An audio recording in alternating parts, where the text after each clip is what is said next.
आंखों को मटका रहे थे, खूब आनंद आ रहा था। कभी ऐसा नहीं करना चाहिए, कभी किसी का उपहास नहीं करना चाहिए। भृगु ऋषि की दाढ़ी में उसको नोच दिया, उखाड़ दिया इसने। बोले ऐसा क्यों किया?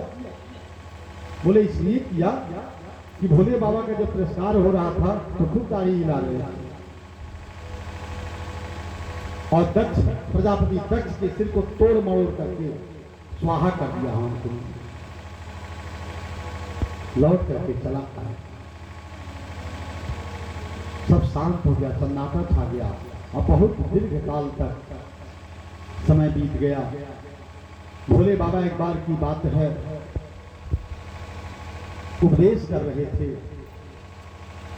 महर्षियों को।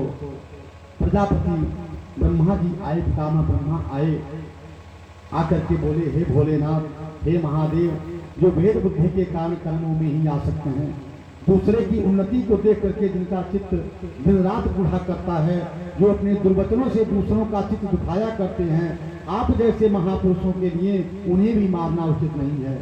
ये बेचारे तो विधाता के मारे हुए हैं, आप जैसे साधु पुरुष तो उन पर भी कृपा करते हैं। अब आप ऐसी कृपा करें कि सब पूर्ववत हो जाए।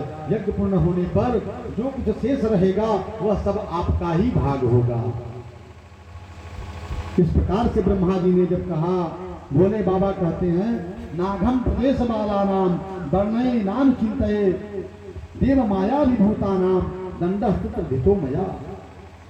महादेव जी कहते हैं भगवान माया से मोहित हुए दक्ष जैसे ना समझो कि अपराध की न तो मैं चर्चा करता हूँ न तो याद ही है, वो तो केवल सावधान करने के लिए मैंने थोड़ा सा दंड दे दिया था।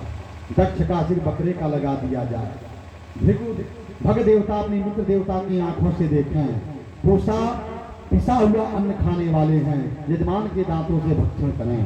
भृगु ऋषि की बकरी की जैसी दाढ़ी और मुझ पुनः प्राप्त हो जाए। सभी लोग बड़े प्रसन्न हुए। महादेव जी यज्ञशाला में पधारे, जिसको जिस प्रकार से कहा था सब पूर्वक वैसे ही हो गए। दक्ष भगवान की शिव जी की स्तुति करने लगे, हे प्रभु, मैंने आपका अपराध किया, आपने दंड के द्वारा मुझे शिक्षा दे करके आपने बहुत बड़ा अनुग्रह किया। मैं आपके तत्व को नहीं जानता था, भरी सभा में मैंने आपको अपमानित किया, आप मेरे अपराधों पर विचार न किए, बहुत बड़ी आपने कृपा की प्रभु। यज्ञ का आरंभ किया, भगवान श्री हरि वहां प्रकट हो गए और सबके सब देवता लोगों ने स्तुति प्रारंभ कर दिया।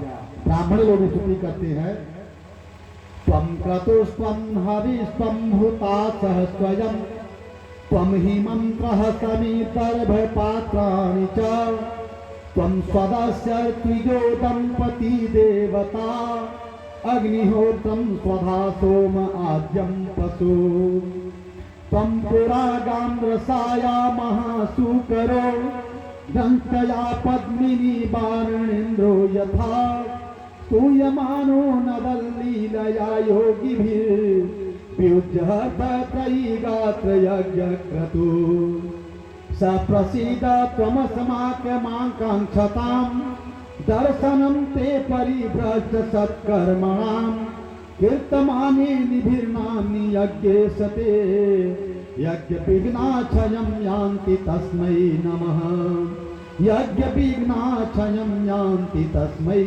नमः।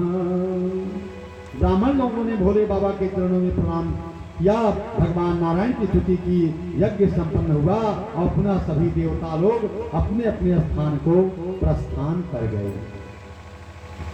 भगवान के पावन कथाओं को श्रवण कराते हुए मैत्रेय जी कहते हैं, प्रजापति दक्ष को आशीर्वाद देकर के देवता लोग स्वर्ग को चले गए।